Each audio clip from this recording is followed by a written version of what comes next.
കേരളത്തിന്റെ ഓണക്കാല പാരമ്പര്യങ്ങളിൽ ഏറെ സവിശേഷമായ ഒന്നാണ് തൃക്കാക്കരയപ്പനെ പൂജിക്കുന്നത്. മഹാബലിയെക്കുറിച്ചുള്ള ഓർമ്മയും വാമനാവതാരവുമായി ബന്ധപ്പെട്ട ഐതിഹ്യങ്ങളും ഓണത്തിന്റെ സമൃദ്ധിയുടെയും ഐശ്വര്യത്തിന്റെയും സങ്കല്പവും ഈ ആചാരത്തിൽ ഒത്തുചേരുന്നു.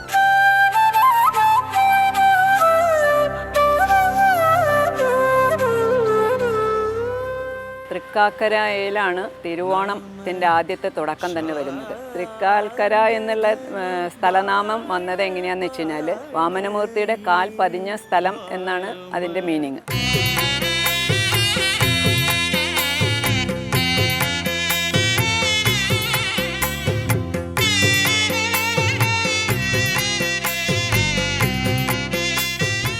വീടിന്റെ മുറ്റത്തൊരുക്കുന്ന പൂക്കളത്തിനൊപ്പം തൃക്കാക്കരയപ്പനെ പ്രതിഷ്ഠിച്ച് കുടുംബങ്ങൾ ഭക്തിപൂർവ്വം പൂജ നടത്തുന്നു.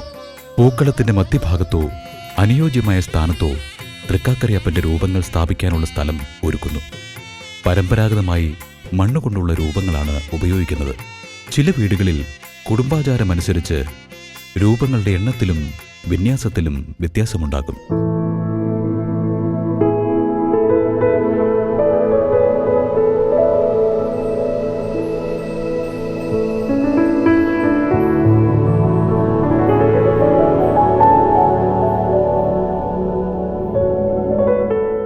തുടർന്ന് നിലവിളക്ക് തെളിയിക്കുന്നു.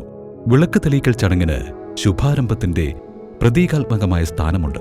പൂക്കളത്തിന്റെ മധ്യത്തിൽ തൃക്കാക്കരയപ്പനെ പ്രതിഷ്ഠിക്കുന്നതോടെ പൂജയുടെ പ്രധാന ഘട്ടത്തിന് തുടക്കമാകുന്നു.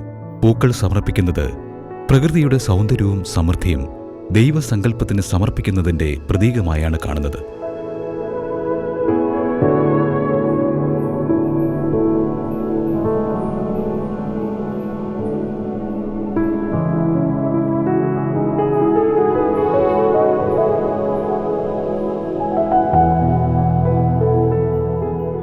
തൃക്കാക്കരയപ്പനെ പൂജിക്കുന്നത് ഒരു ആരാധനാ ചടങ്ങ് മാത്രമല്ല, കുടുംബം ഒന്നിച്ചുകൂടി ഐശ്വര്യത്തിനും സമാധാനത്തിനും വേണ്ടി പ്രാർത്ഥിക്കുന്ന അവസരവുമാണ്. തലമുറകളിൽ നിന്ന് തലമുറകളിലേക്ക് കൈമാറിയ ആചാരങ്ങളാണ് ഓരോ കുടുംബത്തിന്റെയും പൂജയ്ക്ക് അതിൻ്റെതായ പ്രത്യേകത നൽകുന്നത്.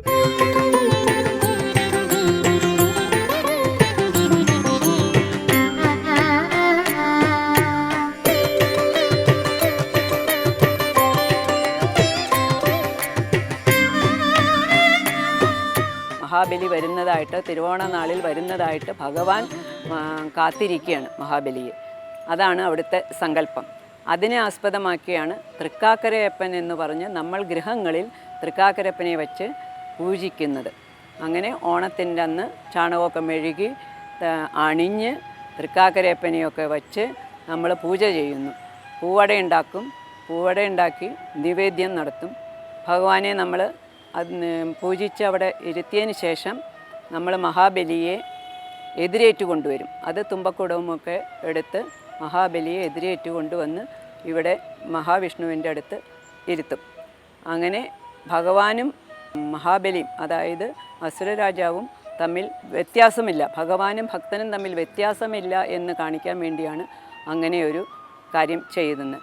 ഭഗവാനെ ശരിക്കും മഹാബലിയുടെ പാതാളത്തിൽ ഭഗവാൻ തന്നെ മഹാബലിക്ക് കാവലായിട്ട് നിൽക്കുന്നു എന്നാണ് ഐതിഹ്യം.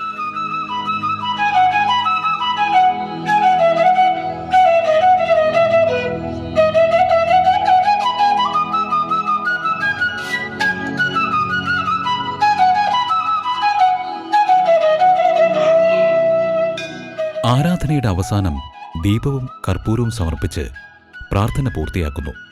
ഓണത്തിന്റെ സന്തോഷവും സമൃദ്ധിയും വീട്ടിലും മനസ്സിലും നിറയട്ടെ എന്ന ആശംസയോടെയാണ് ഈ ചടങ്ങുകൾ അവസാനിക്കുന്നത്. അട സമർപ്പിച്ച് കഴിഞ്ഞതിന് ശേഷം ജലാതിജലാന്തമൊക്കെ സമർപ്പിച്ചതിന് ശേഷം അവസാനമായിട്ട് നമ്മൾ ഒരു നാളികേരം എടുത്ത് പൊട്ടിച്ച് രണ്ടാക്കി കയ്യിൽ പകുത്ത് പിടിച്ച് അതിലെ ജലം ഭഗവാന്റെ മുകളിലേക്ക് സമർപ്പിക്കുന്നു. അതോടുകൂടി ഈ ചടങ്ങ് തീരുന്നു.